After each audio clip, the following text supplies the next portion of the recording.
On finding things. ये एक ऐसे जिसे ईवी ल्यूकास ने लिखा है। ऐसे को पढ़ने से पहले एक बात हमें पता होना चाहिए कि ये जो ऐसे है इसका टाइप नॉन फिक्शन ऐसे है। ये जो ऑन फाइंडिंग थिंग्स ऐसे ये एक नॉन फिक्शन ऐसे है। ठीक, अब हम लोग स्टार्ट करते हैं ऐसे क्या है। तो लिखा है after the passage of several years since I had picked up anything. कहने का मतलब ये है कि कई साल गुजर चुके हैं जब इन्होंने ज़मीन से कोई चीज़ उठाई हो। अब ये कहते हैं last week I found successively a carriage की। ये कह रहे पिछले हफ्ते, आखिरी हफ्ते इन्हें मिली। सक्सेसिवली का मतलब है एक के बाद एक कई चीज़ें। पहली क्या है, अ कैरिज की। वो कहाँ पे मिली, इन रॉयल हॉस्पिटल रोड पे। फिर ये सेकंड थिंग मिलती है brooch in church street Kingston में। और फिर and sixpence in third class compartment. एक थर्ड क्लास कंपार्टमेंट है ट्रेन का, वहाँ पे इन्हें सिक्स पेंस मिलता है। तो ये क्या कह रहे हैं कि ये कह रहे हैं कि काफ़ी लंबे समय से इन्हें कोई चीज़ नहीं उठाई ज़मीन से, लेकिन पिछले हफ्ते इन्हें तीन चीज़ें लगातार मिली। सक्सेसिवली का मतलब लगातार एक के बाद एक। वो कौन सी तीन चीज़ें, पहला कैरिज की, दूसरा ब्रूच, तीसरा सिक्स पेंस। और ये कहाँ पे मिला है, ये लिखा हुआ है रॉयल हॉस्पिटल, चर्च स्ट्रीट और थर्ड क्लास कंपार्टमेंट। ये ट्रेन की बात हो रही है, ट्रेन का कोच है। तो लिखते हैं it was as I stoop to pick up the sixpence. कह रहे हैं जैसे ही ये झुके थे, स्टूप माने झुके थे, पिकअप माने उठाने के लिए सिक्स पेंस को, which had suddenly gleamed at me under the seat of now empty carriage. ये कह रहे हैं ये जिस थर्ड क्लास कंपार्टमेंट में बैठे हुए थे वहाँ पे जब ये इन्हें सिक्स पेंस की चमक दिखी, ग्लीम माने चमक दिखी, under the seat of carriage, ये जिस कंपार्टमेंट में बैठे थे, जिस कैरिज में थे, वहाँ पे सीट के नीचे इन्हें एक अचानक से चमक दिखी। तो उस चमक को देख कर ये नीचे झुके और वहाँ पे इन्हें सिक्स पेंस मिले। तो ये उस समय कहते क्या है, that I said my to myself that finding things is one of the purest of earthly joy. अभी कहते क्या है कि जब इन्हें ये सिक्स पेंस मिला सीट के नीचे, तो उसको उठाते समय ये अपने आप से बोलते हैं, I said to myself, ये ईवी लुकास अपने आप से बोलते हैं कि फाइंडिंग थिंग्स, अचानक से चीज़ों का मिल जाना, is one of the purest of earthly joys. कह रहे हैं कि जो संसार में जितनी भी खुशियाँ हैं उनमें से ये वाली फाइंडिंग थिंग्स, अचानक से चीज़ों का मिल जाना इसका मतलब होता है। फाइंडिंग थिंग्स का मतलब अचानक से चीज़ों का मिल जाना। तो फाइंडिंग थिंग्स इस माने क्या है, एक जो संसार में जितने भी जॉयज है उसमें से सबसे प्योरेस्ट है, सबसे शुद्ध है, सबसे बढ़िया है। एंड हाउ रेयर, और कितना रेयर है, कितना यूनिक है। I have in a lifetime, ये कह रहे हैं I have in a lifetime that now and then upon me bites length. ये कह रहे हैं I have in a lifetime, जीवन में, नाउ एंड देन समय समय पर, अपास मी बाइट्स लेंथ, चीज़ों के मिलने से इन्हें थोड़ा सा डर लगता है। I have found almost nothing, लेकिन इन्हें मिला कुछ नहीं। These three things last week, बताया तीन चीज़ें नहीं मिली हैं, कैरिज की, ब्रूच और सिक्स पेंस। तो वही चीज़ लिखी हुई, these three things last week, पिछले हफ्ते ने तीन चीज़ें मिली, उसका जिक्र इस पैरे में दिया हुआ है। A brown paper packet when I was about 7। अभी करें जब ये 7 साल के थे तब इन्हें क्या मिला, अ ब्राउन पेपर पैकेट। फिर वो जो ब्राउन पेपर पैकेट था उसमें क्या था, कंटेनिंग 8 पेनीज एंड 1 हाफ पेनी। तो जो इन्हें 7 साल की उम्र में पैकेट मिला था, ब्राउन पेपर पैकेट, उसमें 8 पेनीज थी और एक हाफ पेनी थी। On the grass in the New forest, अभी न्यू फॉरेस्ट एक प्लेस है, तो वहाँ पे ग्रास पे, तो समझ में कोई गार्डन वार्डन होगा, न्यू फॉरेस्ट की, न्यू फॉरेस्ट एक प्लेस है जहाँ पे ग्रास पे, व्हेन आई वॉज अबाउट 20, जब 20 साल के थे, तो ग्रास पे इन्हें एक $1/2 पीस मिला। तो कह रहे on the grass in the New Forest when I was about 20, $1/2 piece. तो कह रहे न्यू फॉरेस्ट में ग्रास पर इन्हें एक $1/2 पीस मिला, $1/2 का पीस मिला जब ये 20 के थे। फिर ये करें and at Brixton not long after, करें फिर जब ये 20 साल के थे उसी में ज़्यादा समय नहीं बीता, ब्रिक्टन में ही इन्हें एक गोल्ड ब्रूच मिला of just sufficient value to make it decent to take it to the police station. ये कह रहे हैं जब न्यू फॉरेस्ट पे इन्हें एक $1/2 पीस मिला, उसी के बहुत समय नहीं बीता था, इन्हें ब्रिक्टन जगह, ब्रिक्टन एक जगह है वहाँ पर एक इन्हें गोल्ड ब्रूच मिलता है।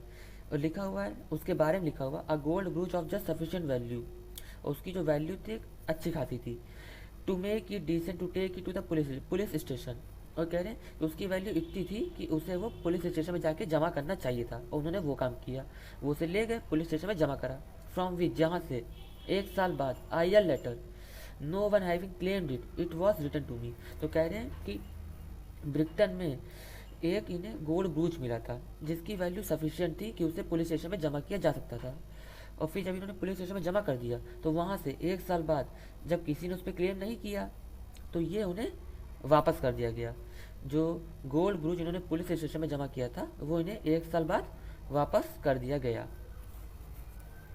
क्योंकि उस पर किसी ने अपना क्लेम या अपना दावा नहीं किया था, उसका ऑनर नहीं मिला था। फिर क्या लिखते हैं, these constitute nearly half a century haul. अभी कह रहे हैं ये जो चीज़ें इन्हें मिली हैं इन्होंने लगभग आधी सेंचुरी का मेरा कलेक्शन कर दिया था। हॉल माने क्या होता है, कोई चीज़ को पाने के लिए प्रयास करना, एफर्ट करना। तो यही कह रहे हैं कि जब इन्हें ये सब चीज़ें मिली तो इन सब ने लगभग इनकी आधी सेंचुरी का कलेक्शन कर दिया, हाफ अ सेंचुरी हॉल। फिर क्या लिखते हैं, I might add now and then perhaps a safety pin pencil some other trifle. कह रहे हैं I might add now and, कह रहे समय समय पर इन्हें और भी शायद, परहैप्स माने शायद, तो ये कह रहे हैं आई माइट ऐड, ये ऐड कर सकते हैं समय समय पर शायद एक सेफ्टी पिन इन्हें मिली, पेंसिल मिली एंड सम अदर टिप्स, और भी ऐसी छोटी मोटी चीज़ें मिली which no matter how well supplied with such articles one may be can not be acquired from nothing without a thrill. तो ये कह रहे हैं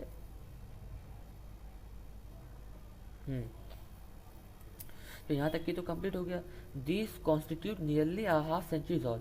तो इन सारी चीज़ों ने लगभग आधी शताब्दी का कलेक्शन इनके पास बना दिया। फिर कह रहे हैं I might add now and then perhaps a safety pin pencil some other trifles. कह रहे हैं इसी समय और भी छोटी मोटी चीज़ें इन्हें मिली, जैसे सेफ्टी पिन मिला, पेंसिल मिला एंड सम अदर ट्रिफल्स, और भी छोटी मोटी चीज़ें मिली जिनकी इतनी कोई, सम अदर ट्रिफल्स का मतलब है कि और भी छोटी मोटी चीज़ें मिली, उनकी कोई ज़्यादा खास वैल्यू नहीं थी इनकी नज़र में। which no matter how well supplied with such articles one may be cannot be acquired from nothing without a thrill। तो कह रहे हैं जब ये सब चीज़ें इनको अचानक से मिली तो इस पे इन्हें कुछ लिखा ही वो सम अदर टिफल्स कुछ खास काम की नहीं थी, लेकिन फिर भी इन्हें क्या मिला, एक थ्रिल, एक मज़ा आ गया। फिर क्या लिखते हैं, blue sky dividend shall we call them. और क्या कह रहे हैं, नीले आसमान, ब्लू स्काई मतलब आसमान, तो आसमान ने ये सब चीज़ें इनको दी हैं, ऐसा हम लोग बोल सकते हैं। अब आगे क्या लिखा हुआ है, even mister Rockefeller I take it would not have been unmoved had he instead of myself stumbled on that treasure between Stony Cross and Boldwood। तो क्या कह रहे हैं, even Mr. Rockefeller would not have been unmoved had he instead of myself stumbled on that treasure between Stony Cross and Boldwood। यहाँ पे stumble on का मतलब होता है सहसा ही कुछ ढूंढ लेना, मतलब अचानक से कोई चीज़ मिल जाना। तो ये एक एग्जाम्पल दे रहे होते हैं कि रॉकी फेलर, जो कि जिन्हें रॉकी फेलर को अचानक ही एक ट्रेजर खजाना मिल गया, वो कहाँ पे, स्टोनी क्रॉस एंड बोल्डरी वुड के बीच में। स्टोनी क्रॉस और बोल्डरी वुड ये दोनों कुछ हैं, उन दोनों के बीच में इन्हें खजाना मिल गया अचानक। ये एक उदाहरण को देकर समझा रहे हैं कि जब उन्हें खजाना मिला होगा तो वो जरूर नॉट हैव बीन अनमूव्ड। तो कह रहे हैं, ये कह रहे हैं कि जब रॉकी फेलर, एक एग्जाम्पल देते हैं, I take it instead of myself would have not been unmoved. तो कह कि मिस्टर रॉकी फेलर जो है, जिन्हें जब अचानक से खजाना मिला होगा तो इसे देख के तुरंत लेने के लिए आगे बढ़े होंगे। To be given such thing is not a comparable experience. तो कह रहे हैं इस टाइप की चीज़ें मिलना एक अच्छा एक्सपीरियंस है, जिसे नॉट कंपेरेबल, जिसे कंपेयर नहीं किया जा सकता है। with a gift intention consciousness preparation come into से nothing of obligation letter। तो कह रहे हैं अगर किसी को गिफ्ट देंगे तो उसमें इंटेंशन होगी, पहले से पता होगा, कॉन्शियसनेस रहते, प्रिपरेशन रहते हैं, मतलब उसमें वो मज़ा नहीं है जो अचानक से चीज़ें मिल जाती हैं। अचानक से चीज़ों को मिलना ही फाइंडिंग थिंग्स बोलते हैं। वही इस टॉपिक का इन्होंने नाम भी रखा है, on finding things. On finding things मतलब अचानक से चीज़ों का मिल जाना। तो क्या लिखा हुआ है, to be given such thing is not a comparable experience. तो इस टाइप की चीज़ों का मिलना एक ऐसा एक्सपीरियंस है जिसे कहीं पे कंपेयर नहीं किया जा सकता है। With a gift intention consciousness preparation coming to say nothing of obligation later. तो कह रहे हैं किसी को गिफ्ट देना ये तो एक ऑब्लिगेशन है, एक प्रकार की ड्यूटी है, इसमें वो मज़ा नहीं है जो चीज़ों का अचानक मिलता है किसी को, उसमें गिफ्ट में इंटेंशन लगी होती है, एक इंटेंशन हम लोग देते हैं कि उसे क्या अच्छा लगेगा, कॉन्शियसनेस उसके बारे में सचेत रहते हैं कि अच्छा गिफ्ट होना चाहिए, प्रिपरेशन पहले से सोच के रखते हैं कि अच्छा गिफ्ट कैसा होगा, टॉय होगा कि कोई स्पोर्ट्स का आइटम होगा। The event is also complicated, अभी कह रहे हैं जो इवेंट है वो कॉम्प्लिकेटेड है। Therefore shorn of its glory by the second person, तो क्या कह रहे हैं, जिसे हम गिफ्ट देते हैं उसे पता तो उसे गिफ्ट मिलने वाला है, कोई सरप्राइज गिफ्ट होता नहीं, किसी ओकेजन पे देते हैं, लेकिन ना एक इवेंट पे, तो वो इवेंट को ये कॉम्प्लिकेटेड बताता है, मतलब वो पहले से सबको पता है कि गिफ्ट इनको मिलना है। और therefore shorn of its glory, तो उसमें वो मज़ा नहीं रहता है। कौन सा मज़ा नहीं रहता है, जो चीज़ें अचानक मिलती हैं हमें bye the second person. The event is also complicated bye the second person, तो जिसको हम गिफ्ट दे रहे हैं उसके लिए कोई खास बात उसे पहले से पता है कि गिफ्ट मिलने वाला है किसी खास इवेंट पे। Since the gift must be given, वही लिखा हुआ है, जब कोई खास इवेंट है तो गिफ्ट तो हमें देना ही देना है, और उस सेकंड पर्सन को पता है कि उसे मिलने वाला है, इस वजह से उसमें वो मज़ा नहीं होता है जो अचानक से उसे किसी चीज़ को मिलने पे मिलता है। But suddenly dropping one's eyes to be aware of a coin, अब करें लेकिन सडनली ड्रॉपिंग वन साइड, किसी की नज़र अचानक से ज़मीन पे गिरती है, किस पे गिरती है, ड्रॉपिंग वन साइड मतलब अचानक से किसी की नज़र गिरती है एक कॉइन पे, to be aware of a coin, तो कह रहे अचानक से किसी की नज़र किसी कॉइन पे मिलती है, तो वो डैट इज शी रैप्च्योर, शी मतलब वो एकदम से अचानक से एक अलग ही मज़ा आ जाता है, शी रैप्च्योर बहुत ही ज़बरदस्त उसको मज़ा आती है। Other things can be exciting too, अभी कह रहे हैं किसी की नज़र अचानक से कॉइन पे गई, वो उसे मिला, तो वो तो एक गजब का मज़ा है ही, लेकिन और भी चीज़ें जिन पे मज़ा आती है, एक्साइटिंग होती हैं। But a coin is best, अभी क्या कह रहे हैं, और चीज़ों में कॉइन की बढ़ाई कर रहे हैं, उसको बता रहे हैं कि कॉइन बेस्ट है, मतलब कह रहे हैं कि कॉइन का मिलना तो एक सी रैप्चर है भी, और दूसरी दूसरी थिंग्स भी एक्साइट करती हैं, लेकिन एक कॉइन सबसे बेस्ट है, उसका एक अलग ही मज़ा है। Because a coin is really identifiable by the loser, अब इन्होंने इसका रीज़न भी दिया है। तो क्या कह रहे हैं कि किसी की नज़र अगर किसी कॉइन पे गिरती है तो उसे बहुत अच्छा लगता है कि भाई पैसा मिल गया।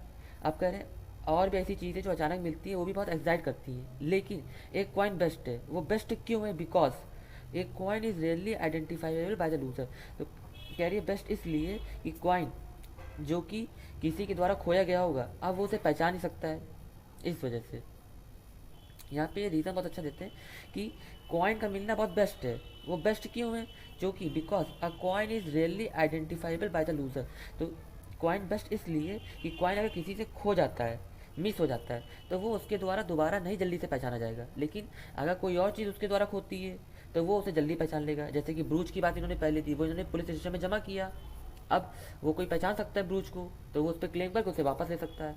अगर किसी ने क्लेम नहीं किया तो वो इनको वापस मिल गया था, लेकिन कॉइन में ऐसा क्या है, कॉइन तो एक जैसे हो सकते हैं, सारे जैसे होते ही हैं, तो किसी का भी खो गया कैसे पता चलेगा किसने लिया है, तो वही कह रही कि कॉइन का मिलना ज़्यादा बढ़िया है, क्योंकि उसने जिसने खोया कॉइन को वो उसे दोबारा पहचान नहीं पाएगा। यहाँ पे लूजर का मतलब है जिसने कॉइन को खो दिया है, उसका जो पहले ऑनर था कॉइन का। Moreover, I am naturally confining myself to those things the ownership of which could not be possibly traced. अभी क्या कह रहे हैं, जो चीज़ें इन्हें अचानक से मिलती हैं उसमें भी कोशिश करते हैं कि वही चीज़ें इनको मिलें, मतलब वही चीज़ें चाहते हैं मिल जाए इनको जिनकी ownership could not be possibly trace. ये क्या कह रहे हैं कि फाइंडिंग इन चीज़ों का अचानक से मिलना तो एक मज़ेदार बात है ही, लेकिन ये चाहते हैं कि इन्हें वो चीज़ें मिलें जिनके मालिक के बारे में जल्दी पता लगाया ना जा सके। जैसे कॉइन का एग्जाम्पल उन्होंने दिया, उसके मालिक के बारे में जल्दी पता नहीं लगाया जा सकता है।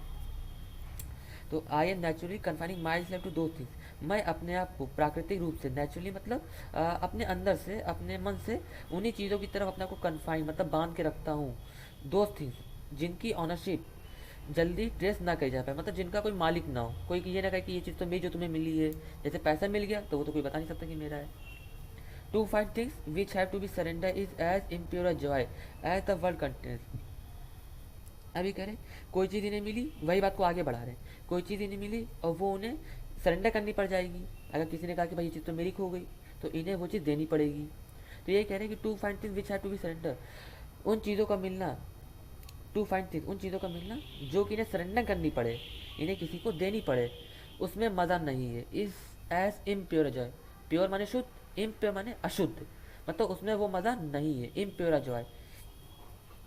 And no theme for this pen, अभी कह रहे no theme for this pen, इस पेन के बारे में तो कोई बात ही नहीं कर सकते, कहने का मतलब ये पेन भी इन्हें अचानक से मिला है, नो थी फॉर दिस पेन। इस पेन के बारे में तो कोई बात ही नहीं। ये जो पेन ये यहाँ पे लिखा हुआ, शॉर्ट में इन्होंने इस बात की हिंट दी है कि जिस पेन से लिख रहे हैं, ये जो पेन इंक है जिससे इन्होंने लिखा है इस ऐसे को, वो भी इन्हें अचानक से मिला है। अगला लेक्चर इसके बाद हम लोग नेक्स्ट पार्ट में बनाएंगे। नेक्स्ट पार्ट में आपको मिलेगा इसका लेक्चर।